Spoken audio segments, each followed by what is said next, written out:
Barmer seat से निर्दलीय ताल ठोक रहे रविंद्र भाटी विधानसभा चुनाव में जीत का झंडा गाड़ चुके हैं भाटी। क्या इस बार भी जीत का झंडा लहरा पाएंगे भाटी? भाटी के सियासी भविष्य पर सबसे बड़ी भविष्यवाणी।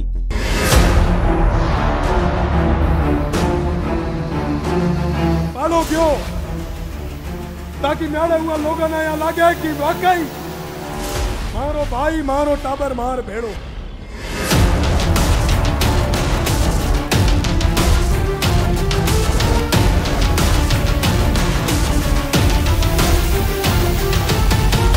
नमस्कार, मैं हूं आपके साथ सृष्टि श्रीवास्तव। हमारे साथ आचार्य राकेश चतुर्वेदी जी हैं। चतुर्वेदी जी, अभी लोकसभा के चुनाव में सबसे ज्यादा राजस्थान में और राजस्थान के अलावा भी किसी की चर्चा हो रही है तो वो है रविंद्र सिंह भाटी। 26 साल के युवा ने अकेले बड़ी बड़ी पार्टियों के पसीने छुड़ा रखे हैं। क्या कहा जाए कि जनता इतना सपोर्ट कर रही है, तो उनके बारे में ये जानना चाहेंगे उनका भविष्य क्या है। कई लोग ये भी कह रहे हैं चतुर्वेदी जी की सीएम बन सकते हैं, सीएम कैंडिडेट के रूप में देखना चाहते हैं, वो और भी आगे देखना चाहते हैं, अभी संसद तक पहुंचने वाले हैं, ये भी कहा जा रहा है। क्या कहेंगे उनको लेकर, उनकी कुंडली के बारे में या फिर उनकी डेट ऑफ बर्थ से? जी, सबसे पहले सुश्री धन्यवाद इस मंच पर आमंत्रित करने के लिए और सादर वंदन आप सभी दर्शकों को।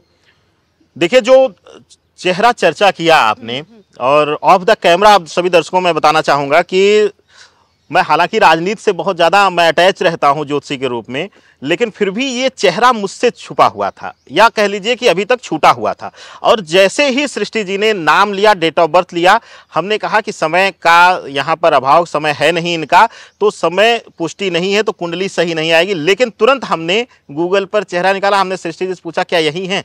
तो देखिए, सामुद्रिक शास्त्र का एक जिक्र आता है, सामुद्रिक विज्ञान सृष्टि जी, उसमें चेहरे की भाव भंगिमा, जिसमें कि हस्तरेखा अध्ययन भी सामुद्रिक शास्त्र का ही अंग है, उसी में मस्तक रेखा और चेहरे की भाव भंगिमा के साथ भी भविष्यवाणियां की जाती हैं। कईयों को आपने देखा होगा, विद्वानों को, कि जो कुछ नहीं पूछते हैं, कोई जानकारी नहीं देते, आपको सामने खड़ा पाकर ही आपके बारे में बता देते हैं। देखिए, आपका मूल प्रश्न आया कि उभरता हुआ जो सबसे पहला चरण, रविंद्र सिंह भाटी ऐसे शख्स है कि जिनका चेहरा देख के आप बता सकते हैं कि कहां तक पहुंच सकते हैं। बिल्कुल, देखिए, रविंद्र सिंह भाटी का जो चेहरा है, जो मस्तक है, जो फोरहेड है, वह शनि राहु प्रधान है। और जो डेट ऑफ बर्थ आपने हमें दिया है उनका, और जो उनके विकिपीडिया, जैसा कि आपने कंफर्म किया कि उनके डाटा में है, अगर वह डेट ऑफ बर्थ है, अगर समय नहीं भी है तो भी अगर चंद्र कुंडली के अनुसार देखा जाए, क्योंकि चंद्रमा गोचर नहीं किया है रात से सुबह तक का, तो अगर चंद्र कुंडली के अनुसार देखा जाए तो चंद्र कुंडली भी शनि प्रधान है। और जैसा कि मैंने कहा कि मस्तक अगर उनका आप देखेंगे, ललाट देखेंगे, अगर फोरहेड उनका देखेंगे तो वो चौड़ा, वो राहु को दर्शाता है। उनका स्वभाव, उनका नेचर एकदम से आक्रामक है, आक्रामकता की राजनीति ही उनका बेस है। मैंने कहा कि मैं उनकी राजनीति से अभी तक अवगत नहीं था, तो अब मैं उनके मस्तक रेखा से बोलता हूं सृष्टि जी कि ये जो चेहरा है यह बहुत एग्रेसिव है और राजनीति में आने वाले समय में एक बड़ा नाम बनकर आएगा और कुछ लोगों को तो अचंभित भी कर जाएगा। अभी से ही देख लीजिए, वो सिर्फ मात्र 26 साल के हैं, छात्र नेता से शुरुआत की थी, ज्यादा टाइम नहीं हुआ था उनको, और इतनी जल्दी इतने बड़े लेवल पे आ गए हैं कि आज राजस्थान में सिर्फ उनका नाम हो रहा है। और आप ये भी देख लीजिए, जहां से वो जैसलमेर, बाड़मेर से चुनाव लड़ रहे हैं भाटी इस वक्त, और वहां से जो बीजेपी के कैंडिडेट है कैलाश चौधरी, उनके लिए खुद मोदी प्रचार करने आए थे। तो आप ये देख सकते हैं कि भाटी का खौफ या ताकत इतना है कि वहां मोदी को खुद प्रचार करने आना पड़ता। देखिए, यहाँ पर दो चीजें हैं सृष्टि जी, और दर्शकों एक चीज सोचिएगा कि देखिए, ज्योतिष क्या है, मैं बार बार बोल चुका हूं कि हर जगह मोदी जी की ही कुंडली प्रभावी नहीं होगी। लोग कहते हैं ठीक है, प्रधानमंत्री मोदी जी बन जाएंगे, उतनी सीटें आ जाएंगी, लेकिन जरूरी नहीं है कि जहां जहां मोदी जा रहे हों वहीं वहीं की सीट भी आ जाए। क्यों? क्योंकि वहां के कैंडिडेट, जैसा कि आपने जिक्र किया, वहां पर जो बीजेपी कैंडिडेट है उनका चेहरा हमने भी देखा, जो भाव भंगिमा कैलाश जी की, तो उनकी जो भाव भंगिमा, उनके अंदर आप देखेंगे तो खुद के ऊपर ही उनको आत्मविश्वास नहीं है, यानी कि सेल्फ कॉन्फिडेंस उनको स्वयं नहीं है। उनके चेहरे से, उनके मस्तक रेखा से यह दर्शाता है कि वह खुद अपने आप पर, उनको अपनी काबिलियत पर भरोसा नहीं है, जिसके कारण उनके मन में स्वतः भी एक डर बना हुआ है सृष्टि जी। एक ये चीज भी थी कि जब कैलाश चौधरी को कैंडिडेट बनाया गया था, उस वक्त पार्टी के खुद के नेताओं ने विरोध किया था कैलाश चौधरी का, खुद उतर आए थे कि कैलाश चौधरी का वापस लिया जाए। एक ये भी चीज बताता है कि उनका कॉन्फिडेंस डाउन ही रहेगा, ऑब्वियस सी बात है। और दूसरी चीज ये पूछना चाहेंगे कि क्या भाटी इस बार मोदी पर भारी पड़ रहे हैं? देखिए शशि जी, इसको विस्तृत रूप से मैं बोलता हुआ चलूं, थोड़ा सा समय आपसे लूंगा। भाटी जी का जो मस्तक रेखा है उसमें विशेष करके जो शनि पर्वत का इलाका है और जो राहु पर्वत का, शनि और राहु सीधा समझिएगा कि राजनीति में राज सुख देने वाला कारक यही दो ग्रह हैं। जो लोग चिल्लाते हैं ज्योतिषी लोग कि मोदी जी 7.5 में ही बन गए, बिल्कुल बन जाएंगे, और वही चीज भाटी के चेहरे पर भी है, यानी कि शनि प्रधान कुंडली है। पहली चीज आ जाइए। दूसरा, राहु प्रधान होने पर मैं ये पुष्टि करता हूं कि मैं आज तक उनको नहीं जी एक कंफ्यूजन जी जो पीएम मोदी की कुंडली है, जैसा कहा जाता है कि हम भी बहुत लोगों से सुने हैं कि जो पीएम मोदी का कुंडली है बहुत कम लोगों में ऐसा होता है आगे बढ़ने की चीज, वही सेम भाटी में है। नहीं, देखिए मोदी जी की कुंडली में एक शनि और शुक्र की जो स्थिति है वह विशेष रूप से शनि शुक्र और मंगल चंद्रमा, यह दो स्थितियां ऐसी हैं जो अद्भुत हैं। वह उनको संन्यास जीवन तक ले जाते हुए फिर से राज सत्ता सुख में ले आई हैं। और शनि शुक्र का जो प्रभाव है, मैंने कई बार कई मंचों से ये बोला है सृष्टि जी, वह अपने शत्रुओं पर आक्रामक रूप से और शांत होकर के, आक्रामकता कैसा कि उसको छोड़ना नहीं है, दूसरा शांत कैसे कि अपने शिकार का प्रतीक्षा करना कि कब हम मजबूत स्थिति में आए। और यही आज तक मोदी जी के बारे में अगर आप देखेंगे, अध्ययन करेंगे, मैं तो कुंडली से बोल रहा हूं, आप लोग मीडिया के हैं, आप लोग अध्ययन करेंगे तो आएगा कि उन्होंने हमेशा प्रतीक्षा करके हमला किया है। भाटी का भी ठीक है, यही सेम नेचर। लेकिन भाटी जी की जो कुंडली थोड़ा सा इससे विपरीत है। विपरीत कैसी? क्योंकि मैं उनके अभी तक मैं कोई भाषण नहीं सुना हूं ना वीडियो देखा हूं, लेकिन जितना मैं उनके मस्तक रेखा से देख रहा हूं, उनकी कुंडली, भाटी जी कुंडली आक्रामक है, यानी कि तुरंत त्वरित रूप से चढ़ करके जवाब देना और किसी की ना सुनना, एक हठ योगी जैसी एक सिमिलरिटी है, एक समानता है मोदी की और साथ ही साथ भाटी की कुंडली में कि आप देखेंगे दोनों ही हठ योगी हैं। अभी भाटी के कई भाषण भी वायरल हो रहे थे, उसमें भी यही देखा गया कि जनता जो भी उनके पास समस्या लेकर आती है वो ये नहीं करते कि वो पहुंचाते हैं, वो सीधा सड़क पर उतर आते हैं। अभी भी एक प्रदर्शन हुआ था, बस उनके इलाके में मतदान के वक्त मारपीट हो गई थी, उसी को लेकर वो तुरंत धरने पर बैठ गए थे। देखिए, राहु प्रधानता जब भी रहेगी सृष्टि जी, ये सुन लीजिए कि किसी भी ज्योतिषी के अंदर, किसी भी व्यक्ति के अंदर, किसी भी जातक के अंदर अगर राहु प्रधानता है तो राहु प्रधान व्यक्ति हमेशा जमीन पर जुड़ करके, यानी लोगों से जुड़ करके उनके भावनाओं को अपनी ताकत बनाकर करेगा।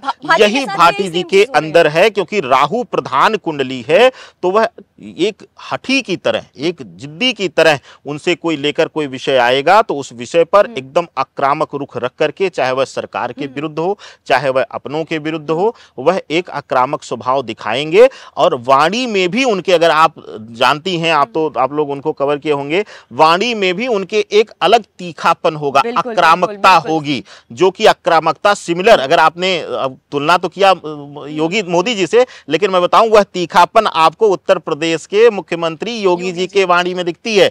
यह तीक्ष्णता और किसी की वाणी में आपको नहीं दिखती होगी। कुछ भी घबराते नहीं हैं, बिल्कुल ये नहीं सोचते मंच क्या है, मतलब ये नहीं सोचना है, बस जो होता है वो बोलते हैं। देखिए, शनि राहु प्रधान जब भी हो जाएगा वह अद्भुत ताकत देता है। राहु क्या है? आक्रामक बल देता है।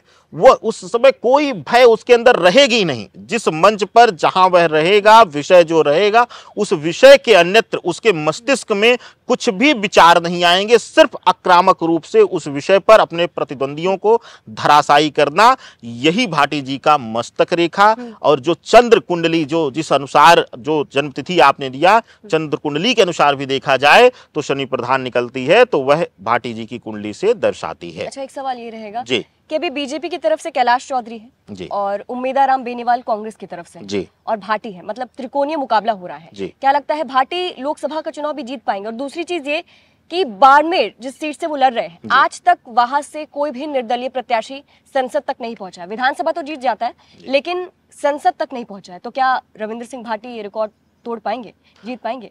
देखिए, रविंद्र सिंह भाटी का जो मस्तक रेखा है और अभी जिस समय यह इलेक्शन हो रहे हैं वहां पर शनि पहले से ही गुरु के नक्षत्र में प्रवेश कर चुका है और गुरु भी अब शुक्र की राशि में आ चुका है। ऐसी स्थितियों पर सरकार या सत्ता से विरोध करके कोई अकेला अगर चलेगा तो वह बहुत कम टिक पाएगा। इस बार इलेक्शन में अगर आप देखेंगे तो बहुत कम जगहों से ऐसा होगा कि जो निर्दलीय चेहरे आएंगे, आक्रामक रूप से जो होंगे। लेकिन अगर भाटी जी के बारे में आप पूछ रही हैं तो इस बार जो है वह बहुत अच्छा एक प्रतिद्वंदी के रूप में लड़ाई लड़ेंगे।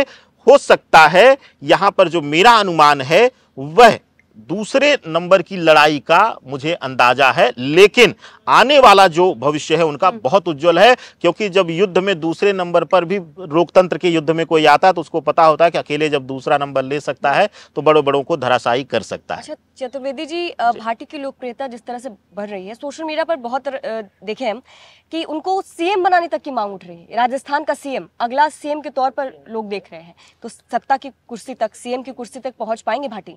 देखिए Srishti ji, of the camera यही जब चर्चा हो रही थी तो मस्तक रेखा हमने देखते ही आपसे बोला कि यह व्यक्ति तो बहुत आगे तक जाने वाला है, और एकदम लिख के लीजिए कि यह व्यक्ति जो है रविंद्र सिंह भाटी, इनका जो मस्तक रेखा है, इनका जो राहु पर्वत है, शनि पर्वत है मस्तक पे, यह जो दर्शाता है यह सत्ता के शीर्ष पद पर विराजमान होने का योग है इस व्यक्ति के मस्तक रेखा में। भाटी राजस्थान के मुख्यमंत्री बन 100% है, सत्ता में यह जरूर बैठेंगे और एक उच्चस्थ पद लेकर के बैठेंगे। और यह जो राज सत्ता है, यह भी आपको बोल दूं कि इनके लिए छोटे समय के लिए नहीं रहेगा। जब भी यह सत्ता में आएंगे एक लंबे समय तक, लंबे काल के लिए राज सत्ता से जुड़े हुए रहेंगे। राज सत्ता के लिए इनको बहुत संघर्ष करना पड़ेगा। देखिए राज सत्ता के लिए ही नहीं, बहुत से संघर्ष। देखिए शनि चंद्रमा की युति बन रही है, शनि चंद्रमा की युति बनने पे अगर आप इनके जीवन को देखेंगे तो बहुत बार इन्हें मानसिक पीड़ा, मानसिक रूप से एकदम से एक कह लीजिए कि कई बार हो सकता है कि यह स्वतः भी अपने ऊपर से विश्वास खोते खोते ये इस स्थिति तक आए हों कि मेरे जीवन का सबसे बुरा दौर वो यह सोच कर ये फिर उबरते हों। तो बहुत सा स्ट्रगल, शनि चंद्रमा की युति जब भी किसी जातक की बनेगी तो उसको प्रबल मानसिक तनाव और स्ट्रगल कराती है। तो स्ट्रगल इन्होंने देखा है, कोई नई चीज नहीं है, और शायद अब स्ट्रगल से ये उठ चुके हैं। अब वह शायद जीवन में फिर वह स्ट्रगल इनको ना मिले, अब राज सुख करने की बारी इनकी आ चुकी है। अभी भी इनका कॉन्फिडेंस कम नहीं हुआ। अभी एक बयान देते देखा गया था भाटी को, वो कह रहे थे कि मेरी कुंडली में ही लिखा है कि मुझे बहुत संघर्ष करना है और मैं इसके लिए तैयार हूँ, मैं करूंगा आगे। देखिए राज सुख या राज सत्ता निरंतर संघर्ष की कहानी है। बिल्कुल भाई, पहले भी राजा महाराजाओं को रोज आक्रमण का डर रहता था, यहाँ एक बार सांसद बनने के बाद 5 साल बाद फिर चुनाव का डर रहता है। तो संघर्ष तो है ही सत्ता में, लेकिन आने वाला समय जो अब तक इन्होंने संघर्ष लिया है, अपने जीवन में भुगतान किया है, वह संघर्ष अब इनके जीवन में नहीं है। और एक अच्छा जीवन और एक अच्छे यानी एक श्रेष्ठ राजनेता का गुण भी है, अपनों को साथ लेकर चलने का गुण है। देखिए 2-3 चीजें हैं कि कुछ लोग सिर्फ दिखावे की आक्रामकता करते हैं, लेकिन यह जो व्यक्ति है जिसका हम यहाँ पर विस्तृत वर्णन कर रहे हैं, चाहे वह मस्तक रेखा हो, चाहे वह चंद्र कुंडली हो, चाहे वह शुक्र की स्थिति हो, चाहे शनि की, यह दर्शाती है कि स्ट्रगल था, स्ट्रगल हो सकता है अभी थोड़ा सा रहे, लेकिन यह प्रबल रूप से एक बहुत बड़े सक्सेसफुल राजनेता के रूप में भारतवर्ष की राजनीति में आएंगे और शायद राजस्थान के सबसे बड़े चेहरे के रूप में इनका उदय हो। अब बिल्कुल आपने कहा कि ये सत्ता की कुर्सी तक जाएंगे, राजस्थान के मुख्यमंत्री भी बन सकते हैं, तो अकेले ही जाएंगे? क्योंकि जब ये विधायक बने शिव से तब भी निर्दलीय चुनाव लड़ा इन्होंने, अभी लोकसभा का चुनाव भी निर्दलीय ही लड़ रहे हैं, तो क्या सत्ता की कुर्सी तक भी अकेले ही पहुंचेंगे, अपनी पार्टी बनाएंगे, या फिर कोई बड़ी पार्टी का हाथ इनके ऊपर आएगा? देखिए जितना मेरी गणना कहती है, जो सूर्य और मंगल पर्वत की मस्तक रेखा पर जो स्थिति, मस्तक पर जो स्थिति दर्शाती है, वह दर्शाती है कि विशेष रूप से यह देखा जाएगा कि आने वाले समय में कोई बड़ी पार्टी स्वतः ही बाहें फैला करके इनको अपना बनाएगी और यह भी उसका बन करके पूर्ण अपना देंगे, पूर्ण प्रभाव, पूर्ण अपना जीवन उसके लिए लगाएंगे और वहां पर भी इनको जाकर के बड़े पद की प्राप्ति होगी। ऐसा भी तो हो सकता है कि बीजेपी के साथ जाए, क्योंकि इससे पहले वो बीजेपी के साथ ही थे और लोकसभा का चुनाव लड़ने से पहले भी उनकी बहुत मुलाकात हुई थी राजस्थान के मुख्यमंत्री से। कहा जा रहा था कि वो बीजेपी की ही टिकट पे लड़ेंगे, लेकिन हो सकता है कोई बात हुई हो जिसके कारण वो अभी नहीं लड़ रहे हैं। तो क्या बीजेपी के साथ ही जाएंगे? क्योंकि कई बार ऐसा देखा गया है कि मोदी किसी अच्छे चेहरे को छोड़ते नहीं है, वो अपने पास ले देखिए, आते हैं। मोदी हो या कोई भी हो सृष्टि जी, मैं बार बार कह चुका हूं कि जब तक ग्रह नहीं किसी के अच्छे रहेंगे तब तक कोई नहीं कर सकता। जितना मैं चंद्र कुंडली, जितना मैं मस्तक रेखा इनका अध्ययन कर रहा हूं, उससे इनके जीवन का बहुत बड़ा परिवर्तन जो होगा वह 27 मार्च 2025 के बाद इनके जीवन में बहुत बड़ा परिवर्तन होगा और यहां हम सब उसका प्रत्यक्ष प्रमाण देखेंगे। अभी ग्रह थोड़े से इनके कमजोर हैं, जिसकी वजह से एक अच्छी पॉपुलैरिटी होते हुए भी, जनता का सपोर्ट होते हुए भी इनको बड़े दल का या बड़े नाम का, कहते हैं कि जब हम किसी बड़े वृक्ष की छाया में रहते हैं तो हम अपने आप को बड़ा सुरक्षित महसूस करते हैं। तो ग्रह जब तक कमजोर हैं तब तक वह बड़ी छाया मिलने नहीं देते हैं। तो देखिएगा कि 27 मार्च 2025 के बाद इनके जीवन में, राजनीतिक जीवन में बड़ा बदलाव आएगा और उसी के बाद इनका राज सुख की जर्नी शुरू होगी, राज सुख की यात्रा अभी संसद आरंभ तक होगी। तो पहुंच ही सकते हैं भाटी, क्योंकि इनकी पॉपुलैरिटी बहुत है और बाकी जनता का भी खूब सपोर्ट मिल रहा है। ऐसा लगता है कि जनता इनके प्यार में पागल है।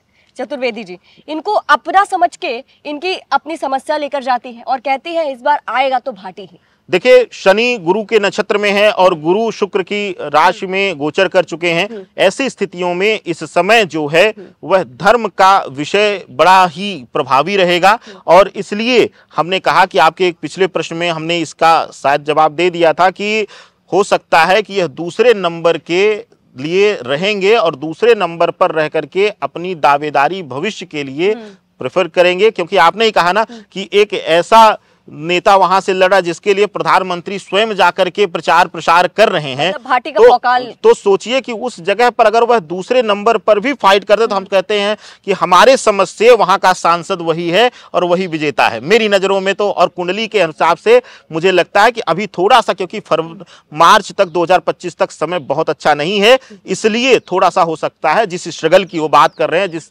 वो अभी लड़ाई की बात कर रहे हैं, वो हो सकता है अभी चले। अभी यानी चतुर्वेदी जी भाटी आने वाले समय में राजस्थान के अगले योगी हो सकते हैं और हो सकता है कि इस बार जितना प्यार उनको मिल रहा है उन्हें जीत भी हासिल हो। खैर ये तो अब 4 जून को ही पता चलेगा कि भाटी बाजी मार पाते हैं या नहीं।